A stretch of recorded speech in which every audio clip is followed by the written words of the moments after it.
Welcome to the Influency Podcast. I'm Hadar, and this is episode number 138. Today, we're going to talk about how to improve your listening skills in English.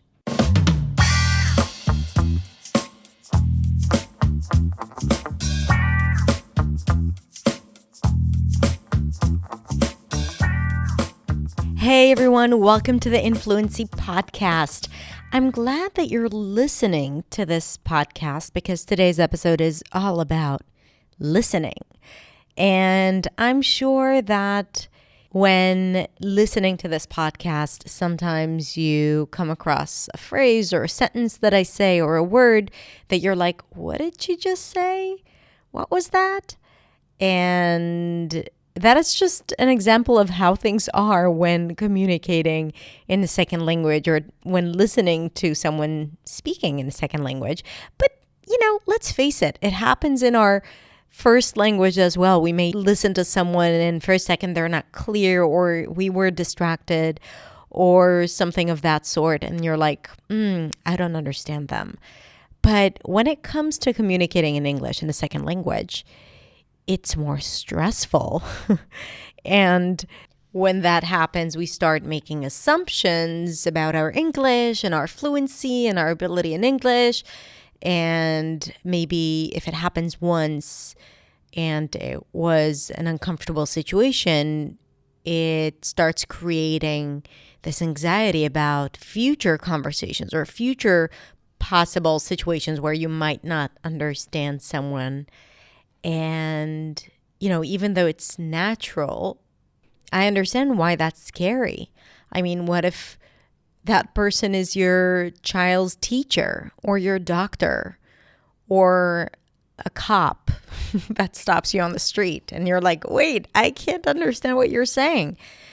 What if it's in a job interview or just a colleague or even just a friend or even just a character on TV and you want to listen to the show, to your favorite show and understand everything. And it's also really interesting, and I'm going to repeat that idea later, but I want to also include it in this intro since we're already having this conversation. It's also really interesting why some people are easier to understand than others. And what does it mean about their English and your ability to understand them? And we've already talked about it here on the podcast. I talked about it on Instagram, this idea of not being exposed to many different voices. And in real life, there are many different voices and accents and dialects and sounds and people. There's so much variety and diversity that is not necessarily represented when learning English in the English learning industry. So just some things to consider and to reflect on, because if you're not exposed to it, how would it be easy for you to understand it?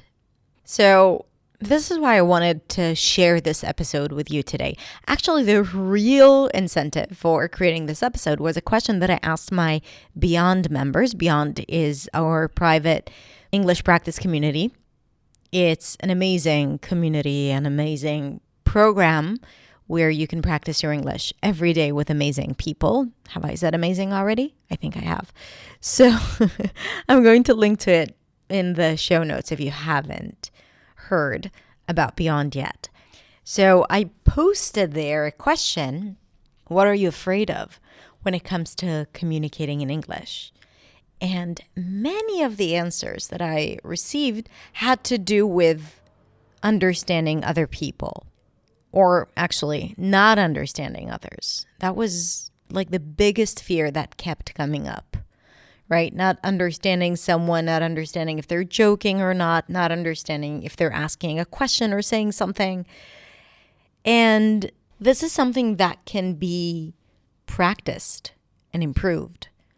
And not by just listening more and more or exposing yourself more and more to English. I mean, that definitely helps for sure. But what I'm suggesting is to practice active listening, and a few other exercises that can help you with your listening skills, listening comprehension, and all of that good stuff. All of that I share in today's episode. So let's listen.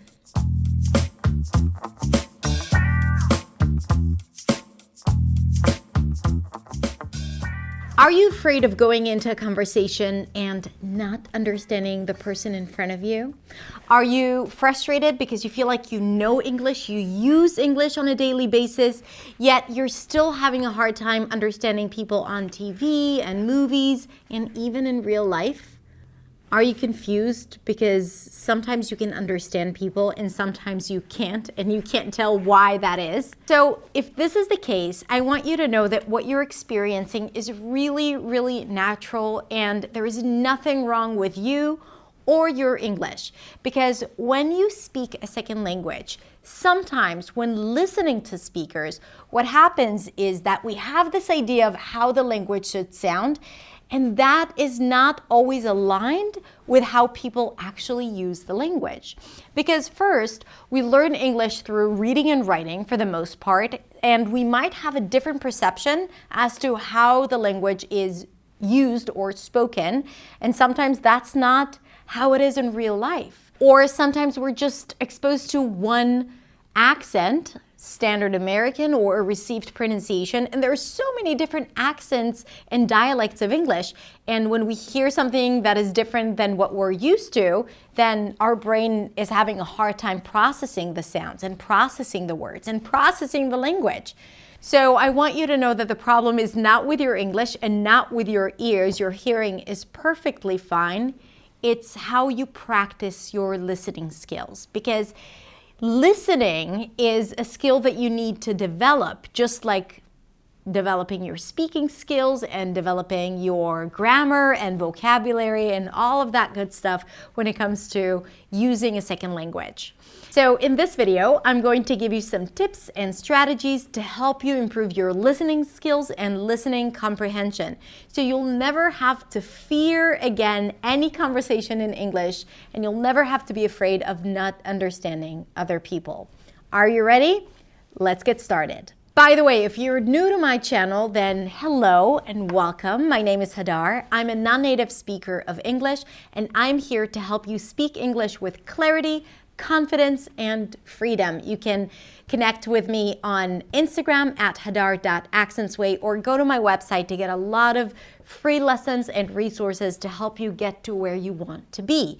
Before we begin talking about the tips and strategies to improve your listening skills, I want to talk about why we face this challenge understanding native speakers or other people using English. And that is because what we hear is not necessarily what is said.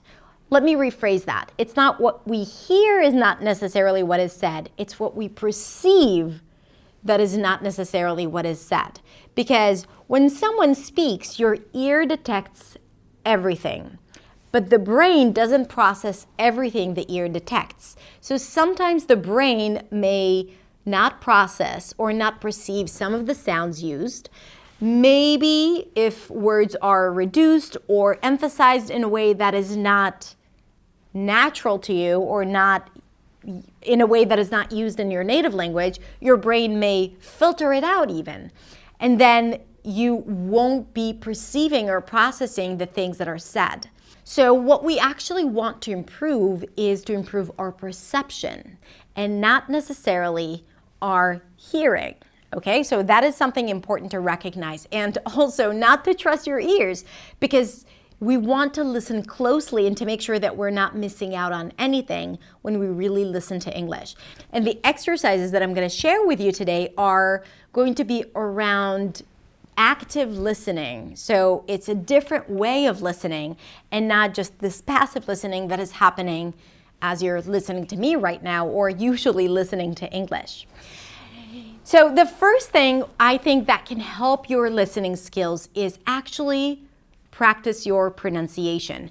Become aware of all the sounds of English and practice those sounds, because when you practice sounds, inside your mouth, because that's how we practice sounds, your brain starts recognizing that this is a sound that exists in English. And your brain is going to be more aware of the sound when you hear them.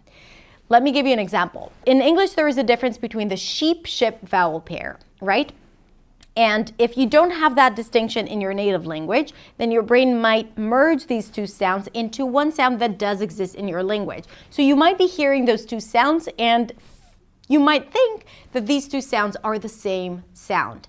But when you start practicing these two sounds, then your brain starts recognizing that these are two different sounds, and then you'll start hearing those two sounds more and more as you listen to English, and then you'll start noticing those nuances.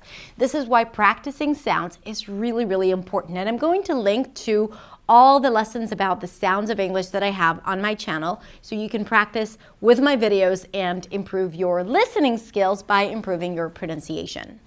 Another thing that I want you to do is to practice the intonation, rhythm, and stress of the language. So again, it's about practicing pronunciation to improve your listening skills. This is why I love teaching pronunciation, because it's not just about sounding clear, it really is about understanding people better, especially when it comes to reductions.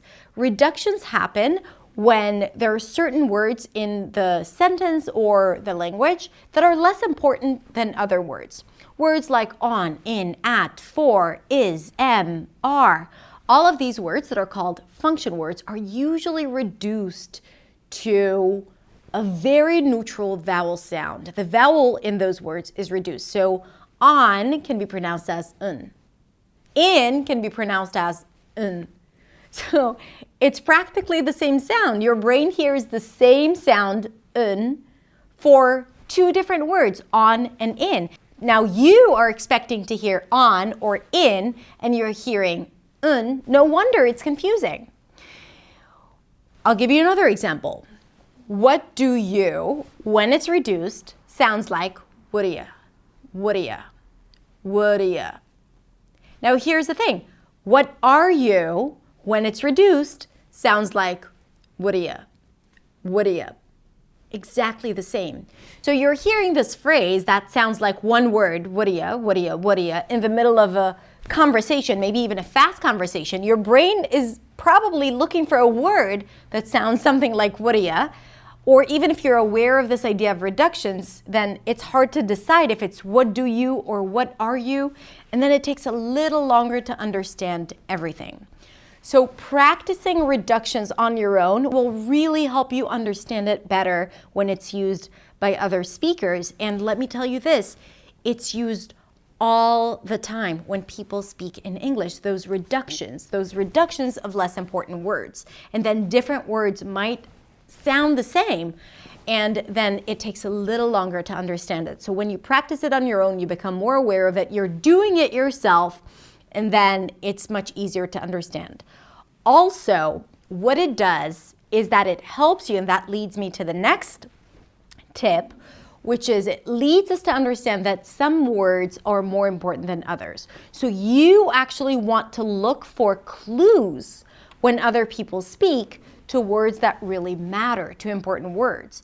So words that matter, words that lead the conversation, these are usually content words. Not only that they're not reduced, they're also stressed more. They're higher in pitch. They're usually longer, right? So we want to look for those clues when people speak, just like I did now. We want to look for those clues when people speak. So every time you recognize that there is a rise in pitch, right, or words are said in a slower manner, look for those words. Try to hear those words and to recognize and to analyze those words. And even if you can't hear every single word within that utterance or that sentence, even if you hear those key words, your brain will be able to piece everything out together. Okay? So practicing reductions will also help you understand how to listen to people and to look for those signals and to look for those clues when people go higher in pitch, when people prolong words.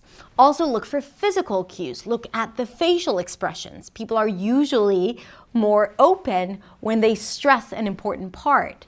Maybe people use their hands. I always use my hands when I emphasize something important. So you want to look for the intonation cues, the musical cues, but you also want to look for the physical cues when people speak. And trust that you will be able to understand everything, even though you don't hear every single word. Which leads me to the next point. Don't try to analyze or understand or perceive every single word when people speak. Look for the important parts. Just like when we read, right? Think about how you read in your native language. And even in English, you don't read every single word. You skim through the page, your eyes kind of like go over the words, and you see the big words, the content words, the words that lead the message. And you kind of like photograph those words with your eyes, and then you process everything in your brain right after. Same thing with listening. Listen to the keywords and then try to process everything in your brain. Because of reductions, because we might miss out a few words, we want to make sure that we're not trying to analyze every single thing that is said to us. Now I want to give you some practical practice exercises to help you improve your listening skills. So first, what I want you to do is to start watching content without captions and subtitles. It's going to be harder, but it's going to teach you how to listen or to actively listen, even though it's harder. But harder is good because it actually stimulates real life. And, we're practicing English to be able to succeed in real life. And in real life, unfortunately, there are no captions. So you want to watch content without subtitles as much as possible. When you hear a part that is not clear, try, before you go into, the captions or the transcript, try listening to it again and again and again and guess what it is that you're hearing. There's a lot of room for guessing here, right? And for intuition, and it's within a larger context. So you're most likely to be right? You just need to trust the fact that even if it's not 100% accurate, you need to get the gist of it, right? So you want to teach yourself how to listen to something again and again and again. You want to be very, very particular about what it is that you're hearing, but you also want to teach yourself to get the idea and run with it and continue with it without understanding every single thing, right? So back to the practice, watching something without subtitles and then listening to a part that is unclear again and again and again until you get it right or you get most of it right. Another great exercise is to transcribe a text. So you take a minute-long audio and you play it. You listen to it a couple of times, and then you start writing out everything that you're hearing. So you want to write every single word that you're hearing. And the parts that are not clear, you just leave empty or you guess the word. And then I want you to look at the transcript. This is why using Youglish or TED Talks is really great, where you have the transcript built in. You want to look at the transcript and see what you got wrong and try to guess why you got it wrong. What confused you there? Was it a specific sound? Was it a reduction, right? Maybe a phrase with a few words that were reduced completely, so you kind of like missed it. Maybe it was a phrase, a combination of a few reduced words that completely went over your head and you couldn't understand it or hear it, right? And then you know what your pitfalls are. You know what confuses you, right? So this is a really great way for you to understand your weaknesses when it comes to listening. And I would recommend doing it even every day, just listening to a minute-long audio and transcribing the text. I also highly recommend opening yourself up to different voices and different accents and different people and different situations, different circumstances. Don't just listen to teachers on YouTube that have sort of the same accent. You want to open yourself up to people with foreign accents. You want to open yourself up to people with different dialects, because the more you hear accents, the more you become aware of the variety of sounds. And then you start understanding the substitutions. So you can do this exercise of you transcribing the text with different dialects, right? And even though it might be hard at the beginning, it's going to pay off big time, because you'll be able to open yourself up and to understand more and more sounds and more people. And here's a tip. When you hear someone and you feel this resistance and you're like, no, I can't understand that person, that is the person you need to work with and try to understand even more. Because again, the more you listen to someone, the easier it becomes for you to understand them, right? And when there is a challenge, you have to face it so you can overcome it. And then it's going to be easier for you to hear and to understand even other people, right? When you really face something that is challenging for you. Okay, so when you feel resistance towards how someone sounds, that should be an internal clue and cue for you to keep going and actually do it despite the resistance, because it just shows you that there is something that needs to be resolved there. And actually, that's the case for everything when it comes to English. When you're trying to avoid something, that's probably the one thing that you need to tackle and to overcome the most. With some exceptions. Okay, not always. That's not always the case. Another tip is that if you like reading books, I recommend reading it with the audio version, because the brain processes both the written word, but also how it's spoken and how, it's pronounced. And it's really good to connect the two things together, because these are not two different languages. It's the same language, and sometimes it feels like it's two different languages or two different places in our brain. And we want to do it together because it really does help us not only with our listening skills, but definitely with our pronunciation and how we think and see those words. And the last tip I have for you, and that's relevant for everything else related to English, when you're practicing your listening skills, do it with something that makes you enjoy doing it, that is fun for you, that you love, and not something that is boring or tedious or uninteresting. Okay? So that's it.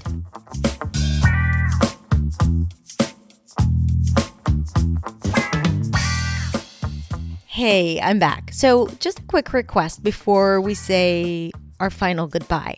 If you enjoy this podcast episode, I would really, really appreciate it if you could rate and even review the podcast, because when you do that, then more people who are not familiar with the Influency podcast can read about it and decide if it's for them or not. And it also means that this podcast can get to more and more people, which is great if those people need to hear this message and receive those lessons. So it's only going to take you 30 seconds or even 1 minute, and I would really appreciate it if you do it. So thank you so much. And don't forget to come and say hi on Instagram. I'm at hadar.accentsway, and send me a DM and tell me you're from the pod. Codename pod. And we'll chat. Okay, so have a beautiful, beautiful rest of the day, and I'll catch you next time on the Influency Podcast.